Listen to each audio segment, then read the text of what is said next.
విఘ్నేశ్వర షణ్ముఖ భారతీ సమేత పరమేశ్వరాయ నమః. విశ్వావసు నామ సంవత్సర ఉగాది శుభాకాంక్షలతో కర్కాటక రాశి వారికి ఈ సంవత్సర ఫలితాలు ఎలా ఉన్నాయో చిన్న చిన్న పరిహారాలు ఏం చేసుకోవాలో చూద్దాం. మనం చెప్పుకునేవి సంవత్సర ఫలితాలు కనుక గురువు, శని, రాహు, కేతువుల యుతి, స్థితి, గతుల ఆధారంగా ఫలితాలు ఉంటాయి. గురువు వృషభ రాశిలో సంచారం చేస్తూ మే 15వ తేదీన మిథునంలోకి ప్రవేశిస్తాడు.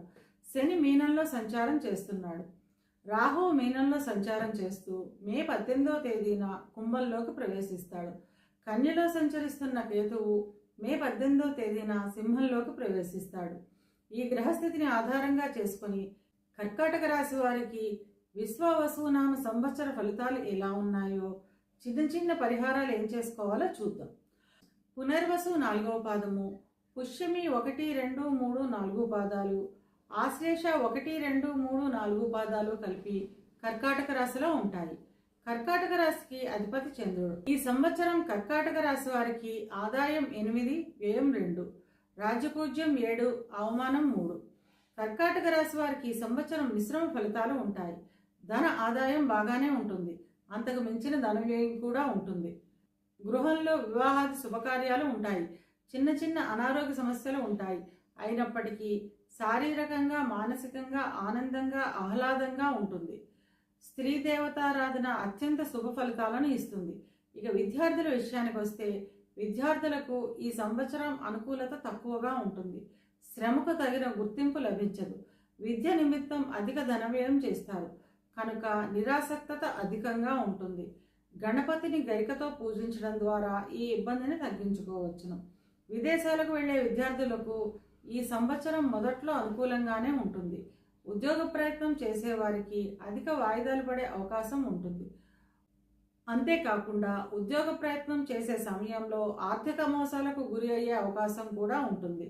అందువల్ల ప్రతి విషయంలోనూ ఆలోచించి నిర్ణయం తీసుకోవడం చాలా అవసరం.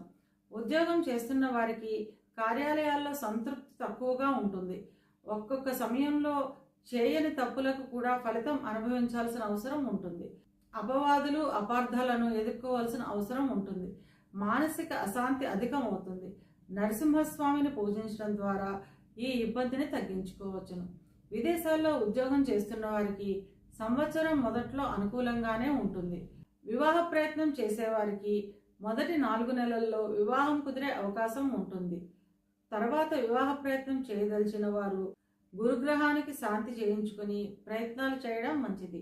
వివాహం అయిన వారు జీవిత భాగస్వామితో కలిసి ఆనందంగా, ఆహ్లాదంగా గడుపుతారు. మొదటి 2 నెలలు ఇబ్బందులు, చికాకులు అధికంగా ఉన్నప్పటికీ మే నెల తర్వాత ఆనందంగా, ఆహ్లాదంగా ఉంటుంది. చిన్న చిన్న అనారోగ్య సమస్యలు ఉంటాయి. గృహ నిర్మాణం చేపడతారు. నిర్మాణ పనులలో అధిక ధన వ్యయం ఉండే అవకాశం ఉంటుంది.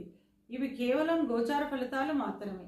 గోచార ఫలితాలు పూర్తిగా జన్మజాతక చక్రంపై ఆధారపడి పనిచేస్తాయి కనుక తమ జన్మజాతక చక్రాన్ని విశ్లేషణ చేయించుకోవాలి అనుకునేవారు కింది నెంబర్కు వాట్సాప్ చేసి కన్సల్టేషన్ తీసుకోండి.